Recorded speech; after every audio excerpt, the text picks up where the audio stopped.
Olá, meu nome é Gabriela Pinto e sou aluna do curso de farmácia e hoje, para o 31º Seminário de Iniciação Científica, vou apresentar o projeto intitulado Seleção e Caracterização de um painel de RNAs longos não codificantes como biomarcador da esquistossomose murina. O projeto foi orientado pela professora doutora Renata Guerra de Sacota e co-orientado pela mestre Flávia Aredes Rocha. A esquistossomose humana é uma parasitose causada por eumintos do gênero Schistossoma que favorece a desigualdade social e gera prejuízos à saúde pública de países em desenvolvimento. Vale salientar também que o fígado e o baço são os órgãos mais afetados pela doença, sendo que existem poucos estudos sobre os efeitos moleculares causados pela infecção no baço.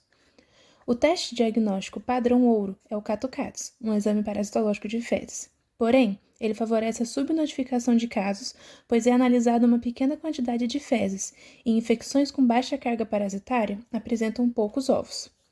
Por isso, tem-se buscado cada vez mais a identificação de biomarcadores que permitam aplicações biotecnológicas mais eficientes no combate da esquistossomose. Os RNAs longos não codificantes, abreviados como LNC-RNAs, são moléculas de RNA com mais de 200 nucleotídeos e que não codificam proteínas. As moléculas são potenciais biomarcadores devido ao seu papel importante na regulação da expressão gênica, sua alta abundância e baixa conservação no meio. Anteriormente, no Laboratório de Bioquímica e Biologia Molecular da UFOP, já foi realizado um trabalho para identificação de LNC-RNAs específicos de Schistossoma mansoni, mas recentemente houve uma atualização do genoma desse parasita. Com o intuito de atualizar esses dados e elucidar o efeito da doença no baço, o presente projeto tem como objetivo investigar uma possível interferência da infecção por Schistossoma mansoni na modulação da expressão gênica no baço no modelo murino da esquistossomose, a fim de encontrar biomarcadores e compreender melhor sobre a interação parasita-hospedeiro no processo infeccioso. Foram utilizadas amostras de verme adulto, com cerca de 50 vermes, que estavam armazenadas em freezer a menos 80 graus Celsius, para a validação dos primers. Estas amostras são provenientes de um trabalho anterior do laboratório que está citado abaixo. Os mesmos testes também foram feitos em cercária, que é a fase de desenvolvimento responsável pela infecção no homem, para a verificação da expressão diferencial. As amostras de baço utilizadas foram de um estudo anterior do laboratório, onde os camundongos balbicemachos foram infectados com 100 cercárias na sua 5ª semana de vida, e as eutanases aconteceram com 9 semanas de infecção, obtendo-se 2 grupos, um com 6 animais controle e outro com 6 animais infectados. Todos os protocolos seguiram as diretrizes dos cuidados com animais laboratoriais, com ciência e a autorização da Comissão de Ética no Uso de Animais sob o Protocolo 2017/35. Em seguida, foi realizada a expressão gênica por reação em cadeia da polimerase da transcrição reversa quantitativa em tempo real, uma RT-qPCR.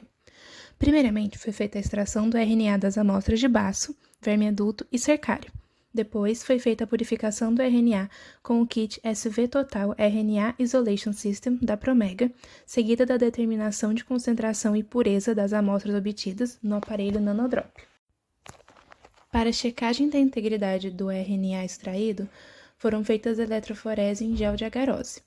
Posteriormente, foi realizada a síntese da primeira fita de cDNA com o kit High Capacity RT-PCR System da Applied Biosystems.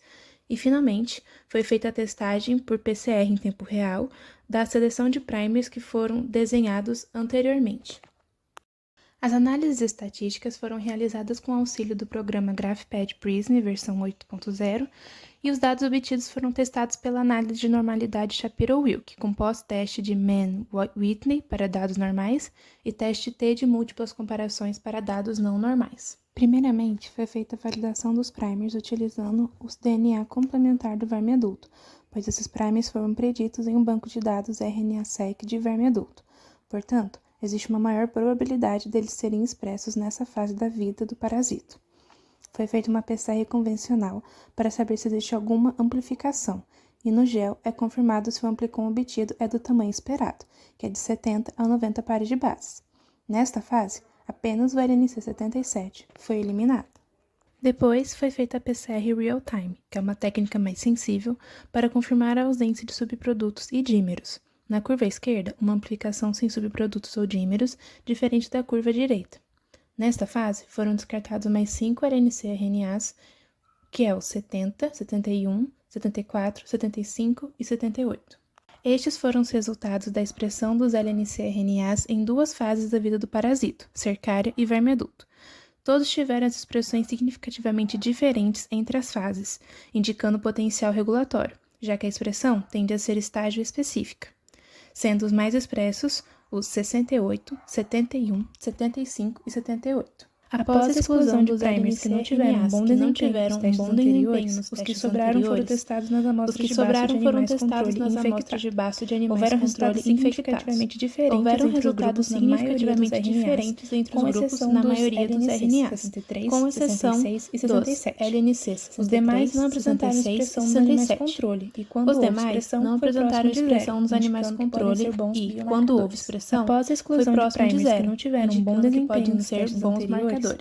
Estes resultados nos dão uma referência de que estas moléculas podem ser potenciais biomarcadores, já que são moléculas do verme encontradas em um órgão do hospedeiro em que não é comum encontrar essa fase da vida do parasita, ou seja, tendem a ser moléculas circulantes.